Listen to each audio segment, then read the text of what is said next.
Meu nome é Bruno e este é meu canal de saúde mental e psiquiatria em que faço vídeos educativos. Se você ainda não segue, não deixe de seguir. Hoje vamos falar sobre a melatonina.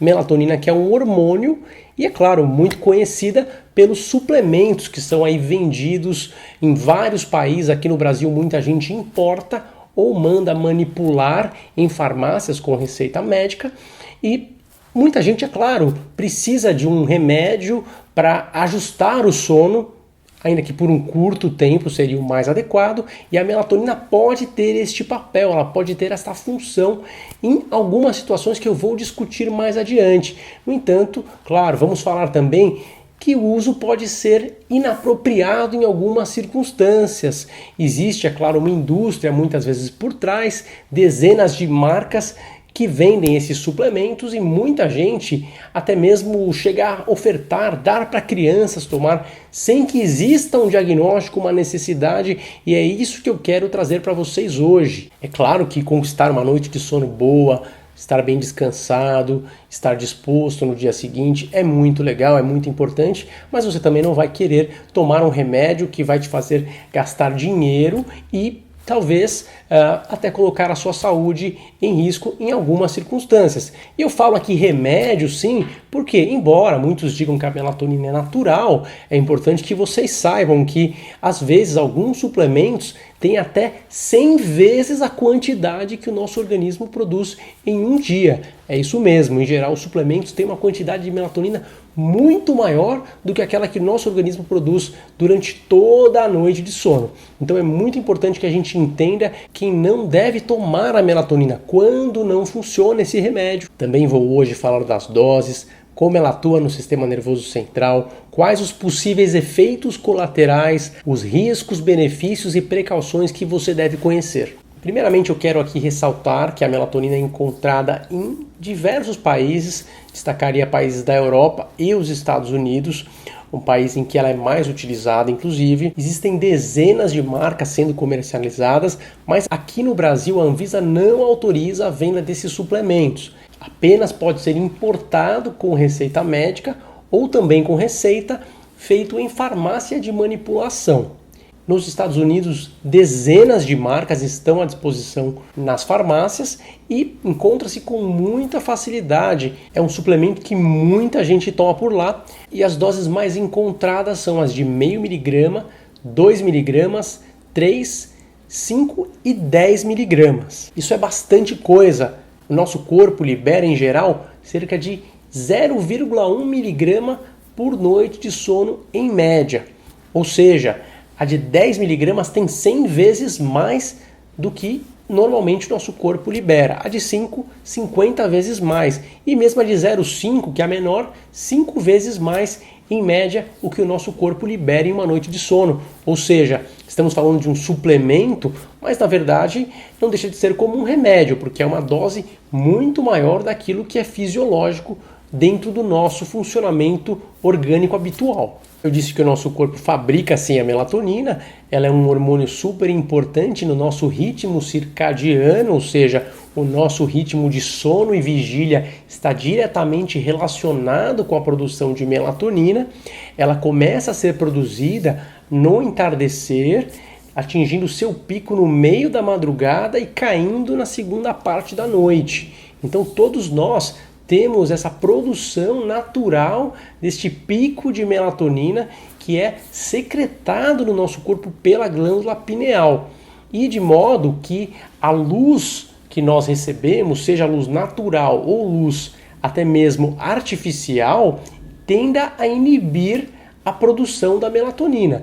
Então hoje, nos dias atuais, com celulares, tablets, televisões, lâmpadas, a gente tende a ter cada vez uma perturbação maior da produção natural de melatonina.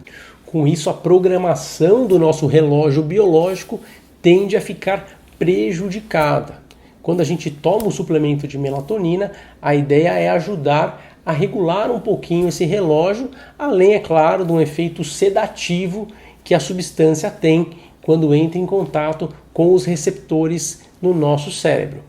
Mas lembrando que sempre o mais importante é uma readequação dos hábitos, a higiene do sono, inclusive adequando estas questões das luzes que eu mencionei agora, para que você tenha um ritmo de melatonina, uma secreção mais fisiológica possível. Como indicações principais do uso da melatonina, aquelas que tendem a funcionar muito bem, eu quero aqui destacar dois tipos.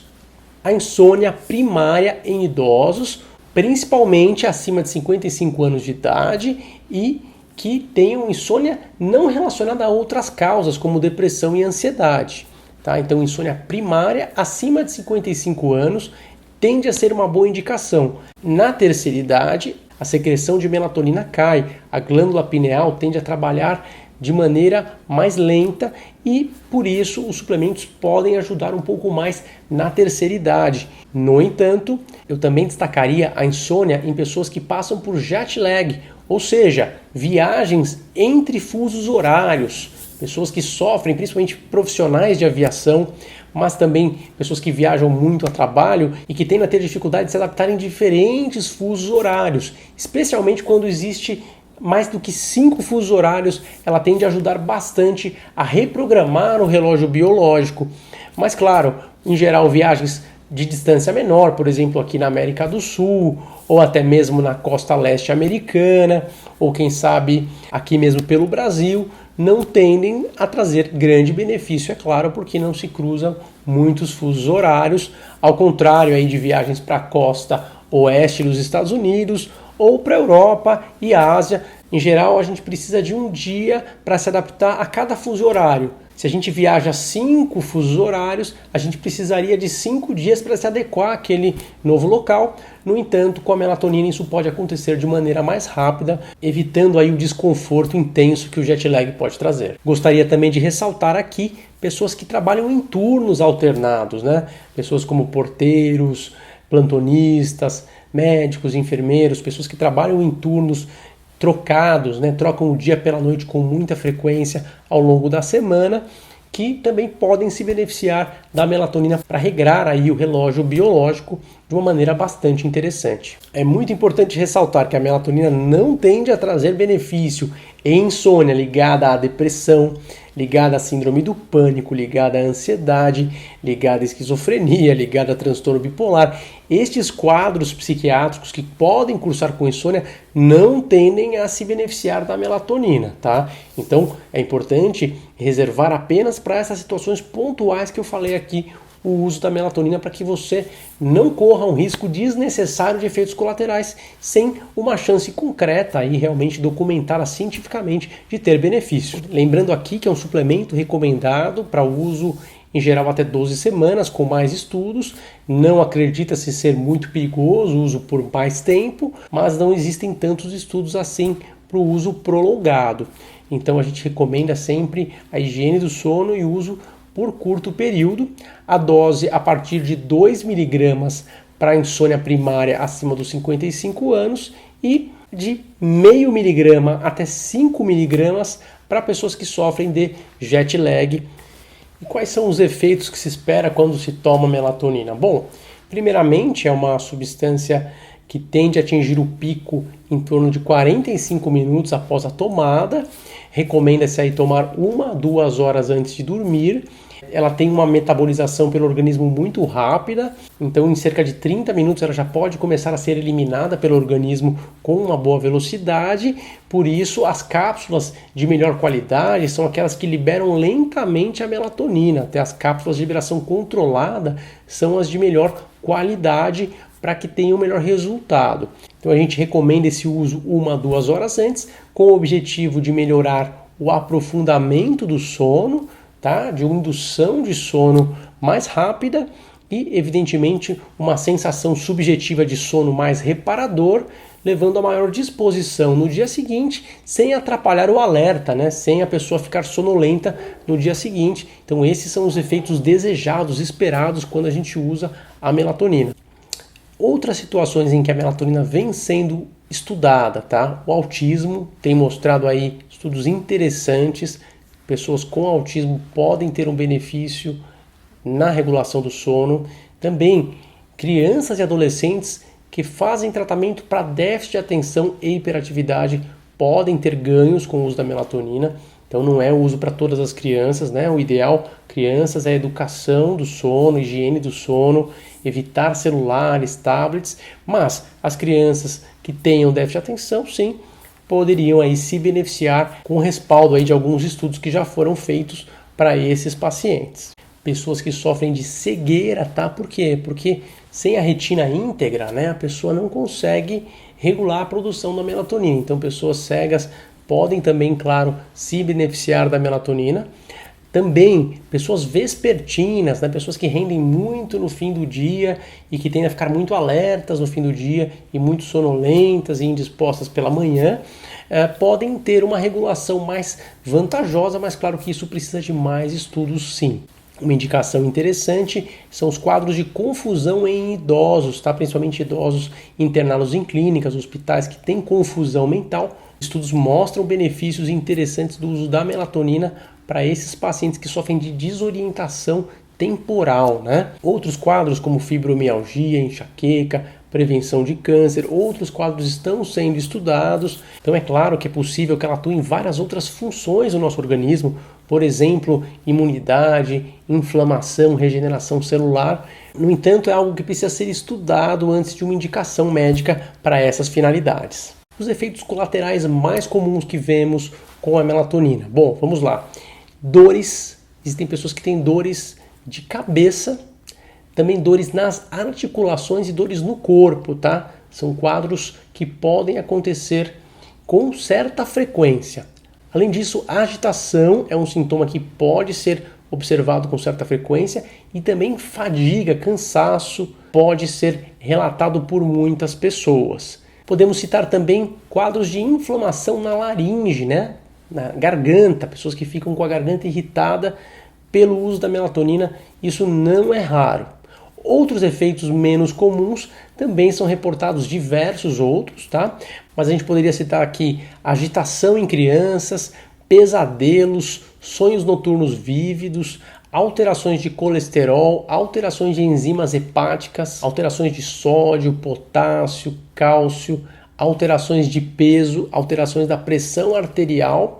Esses que eu falei por último não são tão comuns, existem também muitos outros possíveis. Não significa que você vai ter todos esses efeitos, mas é importante conhecer, saber que existe uma bula e que existem possíveis efeitos colaterais. Como a gente falou, é um suplemento, mas ele tem até 100 vezes mais do que aquilo que é fisiológico, do que aquilo que é natural para o nosso organismo. Então podem sim acontecer efeitos colaterais e a gente precisa conhecer isso. Contraindicações, pessoas que não devem usar. Quem tenha hipersensibilidade à fórmula, quem tenha infarto do miocárdio e angina também. Quadros em que não devemos usar a melatonina. Também deve ser evitado em pessoas que tenham doenças renais severas, doenças hepáticas severas, quadros de epilepsia e uso de varfarina. Síndrome de retirada, né, abstinência, isso não acontece com a melatonina.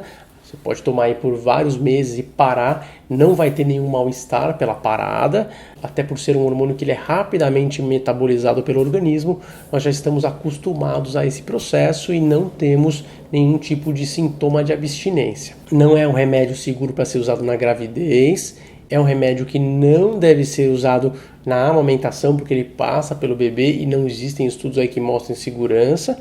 Também não é recomendado o uso em geral em crianças, exceto naquelas situações de autismo, cegueira, situações de TDAH, são situações aceitáveis, mas em geral o correto nas crianças é fazer a reeducação. Já para os idosos o uso é bastante seguro e pode ser feito com bastante tranquilidade, desde que seja uma indicação médica correta. Recomendamos também precaução ao dirigir máquinas, né? Embora não costume dar sonolência diurna, é sempre importante ter precaução antes de dirigir carros ou máquinas, porque eventualmente pode sim atrapalhar o alerta e os reflexos, então vale a pena ter cuidado antes de se expor a essas situações. Lembrando que o objetivo aqui é fazer um vídeo educativo e que não é para ninguém se automedicar. É muito importante conversar com o seu médico para que você tenha segurança na escolha tomada. Eu vou ficando por aqui, não esqueça de seguir o canal. Se você quiser deixar suas dúvidas aqui embaixo, elas podem ser tema para um próximo vídeo. Curta, compartilhe o conhecimento se você quiser e nos vemos no próximo vídeo. Tchau, tchau. Tem ansiedade generalizada.